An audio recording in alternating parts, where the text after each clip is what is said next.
이제 하나님 말씀 함께 보겠습니다. 민수기 14장 13절로 19절의 말씀입니다. 구약성경 218페이지에 있습니다. 한 절씩 교독하고 마지막 절 함께 읽겠습니다. 말씀을 듣는 가운데 우리의 처한 현실 속에 말씀하시는 우리 살아계신 주님의 음성을 들으실 수 있기를 바랍니다. 모세가 여호와께 여짜오되 애굽인 중에서 주의 능력으로 이 백성을 인도하여 내셨거늘 그리하시면 그들이 듣고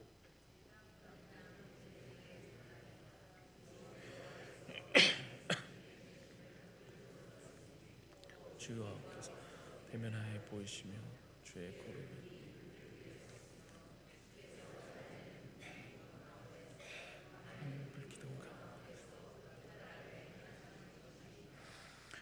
이제 주께서 이 백성을 하나같이 죽이시면 주의 명성을 들은 여러 나라가 말하여 이르기를 여호와가 이 백성을 죽이러 인도할 능력이 없었으므로 광야에서 이제 고하옵나니 이미 말씀하신 대로 주의 큰 권능을 나타내옵소서. 이르시기를 함부로 사하시나 형벌받은 자는 결단코 상하지 아니하시고 아버지의 죄악을 자식에게. 함께 읽겠습니다. 구하옵나니 주의 인자의 광대하심을 따라 이 백성의 죄악을 사하시되 애굽에서부터 지금까지 이 백성을 사하신 것 같이 사하시옵소서. 아멘. 중간이라는 위치처럼 우리를 불편하게 하는 자리도 또 없습니다. 우리는 편을 가르고 싶어 합니다. 내 편 아니면 네 편, 찬성 혹은 반대, 좌 아니면 우, 그렇게 편을 가르고 싶어 합니다. 중간은 회색 분자, 기회주의자, 심지어 박쥐처럼 양다리를 걸친 존재로 오해받기가 쉽습니다. 가정에서도 부모님이 다투실 때 그 중간에 낀 자녀는 숨이 턱턱 막힙니다. 직장에서도 두 세력이 부딪힐 때 중간에 낀 사람은 가장 먼저 상처를 받습니다. 그렇게 우리는 본능적으로 이 중간을 피하려고 합니다. 그런데 성경은, 그리고 오늘 우리가 만날 성경 속 인물은 이 세상에서 가장 외롭고 고통스러운 바로 그 중간이야말로 하나님께서 당신의 사람을 세우시는 가장 거룩하고 강력한 자리라고 증언하고 있습니다. 오늘 우리는 구약 최고의 중보 기도자라 불리울 수 있는 이 모세의 기도를 통하여 기도하는 사람은 어떤 사람이어야 하며 또 그가 어디에 서야 하는지를 함께 살펴보고자 합니다. 모세의 전 인생은 한마디로 말하면 The man in the middle 이라고 요약할 수 있겠습니다. 그의 인생은 중간에서 살아남기, 중간에서 중재하기, 중간에서 견뎌내기 위한 가장 완벽한 훈련의 과정이었습니다. 그의 인생이 어디에서 시작되었는가? 생명과 죽음의 한가운데 나일강 갈대상자 그 중간에서 시작됩니다. 그는 살았으나 죽은 목숨이었고 죽은 목숨이었으나 살아난 생명이었습니다. 자라면서는 어떠했는가? 그는 애굽의 왕자였지만 동시에 히브리 노예였습니다. 그는 애굽과 히브리의 중간에 서 있었습니다. 광야로 도망친 후에는 하나님과 바로의 중간에 서서 10가지 재앙을 선포했습니다. 아말렉과의 전쟁에서는 하늘과 땅의 중간인 산 위에서 하늘에 계신 하나님과 땅 아래에서 싸우는 이스라엘 그 중간에 서서 손을 들었습니다. 그리고 그의 인생 최악의 위기였던 황금 송아지 사건 때 그는 진노하시는 하나님과 배역한 이스라엘 정중앙에 서서 자기 목숨을 걸고 이스라엘을 위해 기도했습니다. 그렇다면 그의 마지막 순간에는 어떠했는가?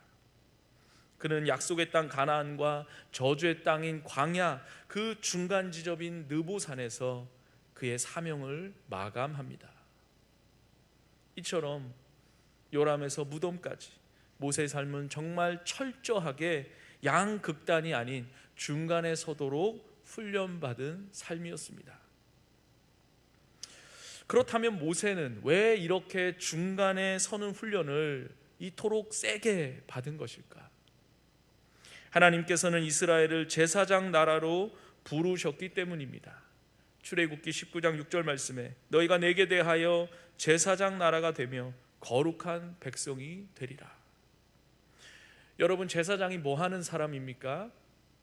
하나님과 인간 사이 그 중간에 서는 사람입니다. 거룩하신 하나님과 죄악된 세상을 잇는 다리, 그 중간에 서는 사람입니다. 모세는 바로 그 제사장 나라의 리더로서 그의 전 인생을 통하여 그 중간에 서는 법을 배워야만 했던 것입니다. 이것이 오늘 말씀이 우리에게 주는 첫 번째 도전입니다. 기도란 무엇인가? 그것은 위치의 문제라는 것입니다. 모세의 기도는 오늘 우리에게 기도자의 바른 위치를 가르쳐 줍니다. 그 위치는 바로 하나님과 세상의 중간입니다. 그렇다면 오늘 우리의 기도는 어떠합니까? 기도를 성공과 실패로 이렇게 이분법적으로 나누기는 어렵지만은 그래도 우리의 기도가 능력을 잃고 쉽게 기도의 자리를 떠나는 일을 실패라고 명명한다면 우리의 기도는 왜 실패하고 있는 것일까요? 여러 가지 이유가 있겠지만은 간단하게 답을 해본다면 우리가 그 중간에 서 있기를 쉽게 포기하고 어느 한쪽 극단으로 성급하게 달려나가기 때문일 것입니다. 우리는 두 개의 벼랑 끝에서 너무나 쉽게 무너지고 맙니다. 첫 번째 벼랑은 성급하게 하나님의 편에 서는 벼랑입니다. 우리는 하나님의 거룩하심, 그분의 공의를 사랑한 나머지 죄악된 세상과 연약한 인생들을 바라보면서 너무나 쉽게 정죄의 칼을 휘두릅니다. 마치 자신만이 하나님을 대신하여서 심판할 권한이라도 가진 것처럼 그들은 칼날 같은 비판의 언어를 서슴지 않습니다. 욥의 친구들이 그러했습니다. 그들은 하나님의 공의라는 그 잣대를 가지고 고난당하는 욥을 무자비하게 난도질했습니다. 내가 무언가 잘못했으니 고난을 당하는 것이지, 그러니 빨리 죄를 고백하고 벌을 달게 받아라. 그들은 욥의 고난 앞에서 하나님의 공의를 내세우면서 욥의 숨겨진 죄들을 찾아내려 했지만 그들의 입에서 나온 것은 하나님이 아닌 자신들의 교만함이었습니다. 이렇게 인생의 연약함을 외면하고 성급하게 하나님 편에만 서게 될 때 우리는 자신의 의로움에 도취되어 다른 사람을 쉽게 정죄하는 기도자가 아니라 심판자가 되어 버립니다. 두 번째 벼랑은 성급하게 세상과 인간 편에 서는 벼랑입니다. 우리는 세상의 고통과 인간의 연약함에 너무 깊이 공감한 나머지 하나님의 거룩한 능력과 약속을 쉽게 잊어버리고 말씀을 통한 영적인 대안을 제시하지 못합니다. 사울 왕이 그랬습니다. 그는 아말렉을 진멸하라는 그 하나님의 명령보다도 백성들의 목소리와 그 전리품이라는 그 눈앞의 현실의 마음을 빼앗기고 끝내는 타협하여 이 영적인 리더십을 상실하고야 맙니다. 이렇게 하나님의 공의는 무시하고 연약한 인생에만 마음을 둘 때 우리는 복음의 능력을 상실한 채 그저 세상의 눈높이에 타협하는 이들로 추락하고 맙니다. 오늘 본문의 배경이 되는 가데스 바네아 사건은 바로 이 두 번째 벼랑에서 이스라엘 백성 전체가 어떻게 추락하게 되는지를 적나라하게 보여주는 현장입니다. 모세는 12명의 정탐꾼을 약속의 땅으로 보내어 그 땅을 조사하게 하였습니다. 그들은 돌아와서 사실적인 보고, 팩추얼 리포트를 보고합니다. 27절 28절 말씀, 과연 그 땅에 젖과 꿀이 흐르는데 이것은 그 땅의 과일이니이다. 그러나 그 땅 거주민은 강하고 성읍은 견고합니다. 이 사실 앞에 반응이 갈라집니다. 갈렙은 신앙적 보고, 페이스 리포트를 보고합니다. 30절, 우리가 곧 올라가서 그 땅을 취하자 능히 이기리라. 갈렙은 그 사실 너머에 계신 하나님을 보았습니다. 그러나 나머지 10명의 정탐꾼은 그 사실을 마치 신화처럼 포장하여 부풀려서 보고합니다. 13장 32절 33절 말씀, 땅은 그 거주민을 삼키는 땅이요 거기서 본 모든 백성은 신장이 장대한 자들이며 거기서 네피림 후손인 아낙 자손의 거인들을 보았나니 우리는 스스로 보기에도 메뚜기 같더라. 갈렙은 사실 너머에 계신 하나님을 보았던 반면에 그들은 그 사실에 압도되어서 하나님을 지워버렸습니다. 그들의 눈에는 거인들만 보였고 마치 그 거인들이 하나님처럼 보였습니다. 이 악평, 배드 리포트는 순식간에 그 이스라엘 공동체 전체를 두려움과 불신앙이라는 바이러스로 빠르게 감염시켜 버립니다. 이 바이러스에 감염된 백성들의 반응을 보십시오. 14장 2절 3절 말씀, 우리가 애굽 땅에서 죽었거나 이 광야에서 죽었으면 좋았을 것을 어찌하여 여호와가 우리를 그 땅으로 인도하여 칼에 쓰러지게 하려 하는가? 우리 처자가 사로잡히리니 애굽으로 돌아가는 것이 낫지 아니하랴. 이것은 단순한 불평이 아니라 불신앙이요 반역입니다. 이것은 애굽에서 나오는 출애굽을 취소하고 다시 애굽으로 들어가자는 입애굽하겠다는 선언인 것입니다. 그들은 지금 하나님의 구원 자체를, 그들을 애굽에서 불러내신 하나님 자신을 거부하고 있는 겁니다. 이러한 명백한 반역 앞에서 하나님의 반응은 즉각적이고 단호합니다. 12절 말씀, 내가 전염병으로 그들을 쳐서 멸하고 내게 그들보다 크고 강한 나라를 이루게 하리라. 이것은 그냥 하시는 말씀이 아닙니다. 이 전염병은 바로 애굽의 완고함을 꺾으셨던 10번째 제왕과 같은 심판의 선언입니다. 출애굽 이야기의 가장 큰 비극은 바로의 완고함이 아니었습니다. 선택받은 이스라엘 백성들의 완고함이 가장 큰 비극이었습니다. 하나님은 이제 그 이스라엘을 향해 최종적인 사형 판결을 내리십니다. 그리고 모세에게 하나님께서는 거절할 수 없는 제안을 하십니다. 이 백성 내가 다 치워버리겠다, 내가 다 멸하겠다. 그들 대신에 너를 통해 그들보다 더 크고 강한 새 나라를 시작하겠다. 이것은 어쩌면 모세의 인생에 던져진 가장 큰 유혹이었을 것입니다. 하나님께서는 지금 모세에게 중간에서 나오라고 말씀하고 계십니다. 야 모세야, 그 고통스러운 중간에 더 이상 서 있지 말아라. 저 패역한 백성들 버리고 이쪽 내 편으로 건너오너라. 내가 너에게 새로운 복을 주겠다. 모세가 하나님 편이라는 첫 번째 벼랑으로 건너갈 수 있는 가장 완벽한 명분을 하나님께서 직접 주신 것입니다. 만약 모세가 욥의 친구들 같았더라면 하나님 옳습니다, 저들은 마땅히 죽어야 합니다 라고 외쳤을 것입니다. 만약 모세가 자기 마음속의 욕망을 따랐더라면 하나님 감사합니다, 저 이스라엘 골칫덩어리들, 저들 대신에 이 모세의 자손으로 새로운 구원의 역사를 다시 시작하옵소서 라고 답했을 것입니다. 그러나 모세는 그 어느 쪽도 선택하지 않았습니다. 모세는 하나님의 거절할 수 없는 그 놀라운 제안을 감히 거절합니다. 모세는 하나님 편이라는 그 안락한 벼랑으로 도망하지 않고 여전히 하나님과 백성 사이 그 고통스러운 중간에 버티고 서 있기를 선택합니다. 그리고 바로 그 자리에서 구약 성경에서 가장 위대한 기도가 시작됩니다. 모세는 이제 이스라엘을 향해 진노하고 있는 그 하나님 앞에 홀로 섭니다. 그는 백성들의 편에 서서 용서를 구해야만 했습니다. 그러나 무슨 근거로 용서를 구할 수가 있단 말입니까? 이스라엘 백성들에게는 용서를 받을 만한 구석이 단 하나도 없었습니다. 그들은 명백하게 죄를 지었고 그에 대한 하나님의 심판은 매우 정당해 보였습니다. 앞뒤가 꽉 막힌 이 막다른 골목에서 모세는 백성들의 선행이나 눈물로 호소하지 않습니다. 그는 감정으로도 호소하지 않습니다.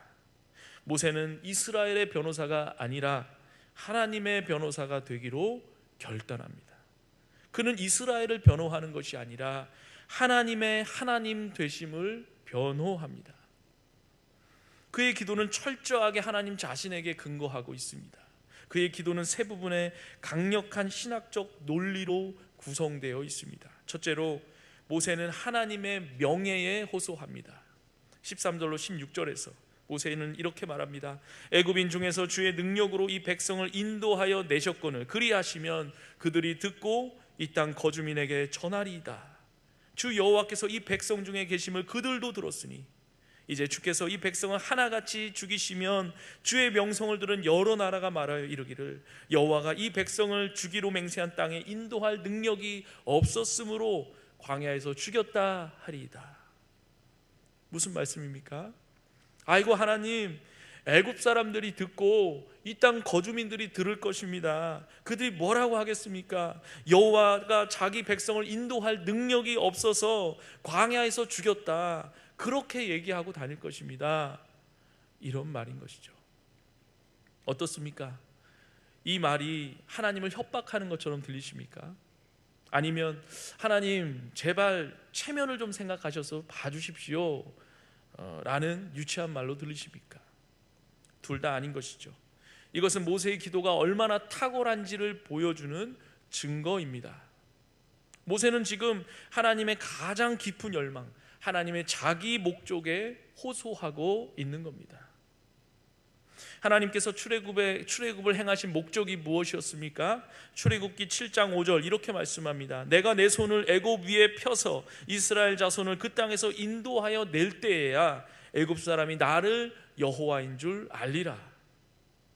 하나님의 자기 목적은 하나님의 이름과 영광을 온 열방 가운데 알리는 것이었습니다. 모세는 지금 그 하나님의 본래 목적을 꽉 붙들고 있는 겁니다. 하나님, 여기서 이 백성을 멸하시면 하나님의 이름이 온 열방에서 조롱거리가 됩니다. 하나님께서 친히 시작하신 그 위대한 구원 계획, 하나님의 그 거룩한 명예가 땅에 떨어지게 됩니다. 신학자 월터 브루그만의 말처럼 모세는 지금 진노하신 하나님보다 그 진노가 초래할 결과를 더 잘 예측하고 있습니다. 그는 하나님의 자기 목적에 호소하며 하나님의 영광을 위해 이 백성을 용서해야 한다고 주장하고 있는 겁니다. 오늘 우리는 어떠한 기도를 해야 할까요? 교회의 분열은 단순히 우리끼리의 문제가 아닌 것입니다. 세상은 지금도 교회를 지켜보고 있습니다. 교회가 서로 싸우고 갈라지는 것을 보며 세상은 저들의 하나님은 능력도 없고 사랑도 없는가 하고 비웃습니다. 오늘 우리는 분열의 위기 가운데 있는 교회로 인해 세상 앞에 떨어진 하나님의 명예를 붙들고 그 명예를 위해 기도해야 합니다. 하나님 당신의 명예를 위해서라도 악한 마귀 사단의 세력으로부터 이 교회를 지켜주옵소서. 주님의 몸된 교회 때문에 하나님께서 세상에서 비웃음 당하지 않게 하여 주옵소서. 우리는 이렇게 기도해야 합니다. 둘째로 모세는 하나님의 자기 계시에 호소합니다. 18절 말씀, 여호와는 노하기를 더디하시고 인자가 많아 죄악과 허물을 사하십니다. 하나님의 명예에 호소한 모세는 이제 기도의 가장 강력한 무기를 꺼내 듭니다. 그것은 바로 하나님께서 친히 하신 하나님의 말씀입니다. 여호와는 노하기를 더디하시고 인자가 많아 죄악과 허물을 사하시는 분이십니다. 이 말씀 어디서 들어보지 않으셨습니까? 이것은 모세가 황금 송아지 사건 이후에 시내산에서 하나님께로부터 직접 받은 하나님의 자기 선언입니다. 출애굽기 34장 6절 7절 말씀, 여호와라 여호와라 자비롭고 은혜롭고 노하기를 더디하고 인자와 진실이 많은 하나님이라. 인자를 천대까지 베풀며 악과 과실과 죄를 용서하리라. 하나님께서 나는 이런 하나님이다 라고 스스로를 계시하신 그 말씀을 모세가 지금 그대로 인용하여서 하나님께 되돌려드리고 있는 겁니다. 이것이 기도의 절정입니다. 모세는 지금 하나님께서 예전에 하신 말씀 기억하십니까? 하나님은 노하기를 더디하시는 분이라고 하셨습니다. 하나님은 인자가 많아 죄악과 허물을 사하시는 분이라고 하셨습니다. 지금이 바로 그 말씀대로 행하실 그때입니다 라고 외치고 있는 겁니다. 이것은 마치 하나님을 향해서 하나님이여, 하나님 진정한 하나님 자신이 되소서, Be yourself God 이라고 부르짖는 것과 같습니다. 이 얼마나 담대하고 힘이 있는 기도입니까? 그런데 우리의 기도는 왜 이렇게 힘이 없습니까? 우리의 감정이나 우리의 상황에 기대기 때문입니다. 그러나 모세의 기도는 하나님께서 친히 하신 계시의 말씀 위에 굳건히 서 있습니다. 이 말씀, 여호와라 여호와라 자비롭고 은혜롭고 노하기를 더디하고 인자와 진실이 많은 하나님이라. 라는 이 말씀이 모세의 이 기도를 시작으로 시편, 느헤미야, 요엘, 요나에 이르기까지 구약성경 전체를 관통하며 절박한 순간마다 이스라엘을 구원하는 기도의 반석이 되어주는 것을 보게 됩니다. 그러니 우리도 기도할 때마다 하나님의 약속의 말씀을 믿음의 반석으로 삼고 하나님 앞에 기도해야 합니다. 시시때때로 변하는 우리의 상황이나 감정이나 또 얄팍한 논리가 아니라 하나님의 말씀을 붙들고 주께서 이렇게 약속하시지 않으셨습니까? 하고 하나님의 영원한 진리의 말씀을 붙들고 기도해야 합니다. 저는 헤브론의 모든 성도들이 에베소서 4장 2절 3절의 말씀을 붙들고 함께 기도하기를 원합니다. 모든 겸손과 온유로 하고 오래 참음으로 사랑 가운데서 서로 용납하고 평안에 매는 줄로 성령이 하나 되게 하신 것을 힘써 지키라. 하나님, 주님의 몸된 교회를 성령께서 이미 하나가 되게 하셨다고 하지 않으셨습니까? 이미 하나가 되게 하신 우리 헤브론의 믿음의 공동체, 더 겸손하게, 더 온유하게, 더 오래 참음으로 서로를 사랑하며 서로를 용납하며 그렇게 힘써 지켜나갈 수 있도록 믿음을 더하여 주옵소서, 지혜를 더하여 주옵소서, 은혜를 더하여 주옵소서. 말씀을 붙들고 이렇게 기도할 수 있어야 합니다. 셋째로 모세는 하나님의 변치 않는 사랑에 호소합니다. 19절 말씀, 이 백성의 죄악을 사하시되 애굽에서부터 지금까지 이 백성을 사하신 것 같이 사하시옵소서. 모세는 하나님께서 어떻게 지금까지 이스라엘을 위해 일하셨는지를 돌아보면서 그분의 변치 않는 사랑에 기댑니다. 하나님은 신실하신 분이십니다. 하나님은 어제와 오늘이 다르신 분이 아니십니다. 하나님께서는 저들을 홍해에서 용서하셨습니다. 저들이 광야에서 불평할 때도 용서하셨습니다. 금송아지를 만들었을 때도 용서하셨습니다. 애굽에서부터 지금까지 하나님 당신께서는 변함없이 용서해 오셨습니다. 그러니 그 변치 않는 사랑으로 한 번만 더 지금 이 순간에도 용서하여 주옵소서. 우리도 하나님의 이 변치 않는 사랑에 기대어 기도할 수 있습니다. 하나님, 40년 전 11명 6가정의 개척교회로 시작한 우리 헤브론 교회입니다. 여기에 이르기까지 정말 감당할 수 없는 수많은 시험과 어려움, 갈등과 분열이 있었습니다. 그럼에도 불구하고 변치 않는 주님의 사랑과 은혜로 여기까지 오게 하셨습니다. 인생이 연약하고 어리석어 주님의 뜻을 바르게 분별하지 못하고 어긋난 길로 갔을 때도 있었으나 주님께서는 그때에도 저희의 허물을 용서하여 주셨습니다. 그러니 이제 저희도 다시 새 길로, 산 소망의 길로 인도하여 주옵소서. 그 변치 않는 사랑으로 다시 한번 저희들 용서하여 주시고 인도하여 주옵소서. 이와 같이 모세가 보여준 완벽한 기도의 모범을 따라서 우리도 오직 하나님의 명예, 하나님의 말씀, 하나님의 사랑이라는 이 삼중의 밧줄로 하나님의 보좌를 꽉 붙들고 기도해야 합니다. 그렇다면 이 모세의 기도의 결과는 어떠했을까요? 20절 말씀에 여호와께서 이르시되 내가 내 말대로 사하노라. 모세의 기도가 단숨에 응답받았습니다. 하나님께서는 전염병으로 이스라엘을 멸하시려던 그 무서운 심판을 거두셨습니다. 중간에선 한 사람, 하나님의 명예와 성품을 붙든 그 한 사람의 기도가 이스라엘 역사, 아니 세상 구원의 역사의 물줄기를 바꾸어 놓은 것입니다. 그러나 기억해야 할 것은 하나님의 응답은 값싼 용서가 아니었습니다. 하나님께서는 모세의 기도에 응답하시되 그분 자신의 공의를 포기하지 않으십니다. 22절 23절 말씀, 내 영광과 애굽과 광야에서 행한 내 이적을 보고서도 이같이 10번이나 나를 시험하고 내 목소리를 청종하지 아니한 그 사람은 내가 그들의 조상들에게 맹세한 땅을 결단코 보지 못할 것이요 또 나를 멸시하는 사람은 한 사람도 그것을 보지 못하리라. 하나님은 용서하십니다. 그러나 죄의 결과는 남기십니다. 그들은 전염병으로 멸망당하지는 않겠지만 그들의 불신앙의 대가로 약속의 땅에 들어가지 못하고 광야에서 죽음을 맞이하게 됩니다. 이것이 모세가 서 있던 그 중간의 아픔입니다. 그는 하나님의 공의와 인간의 연약함, 그 둘 사이의 그 팽팽한 긴장을 온몸으로 감당해야만 했습니다. 사랑하는 헤브론 교회 성도 여러분, 오늘 여러분은 어디에 서 있습니까?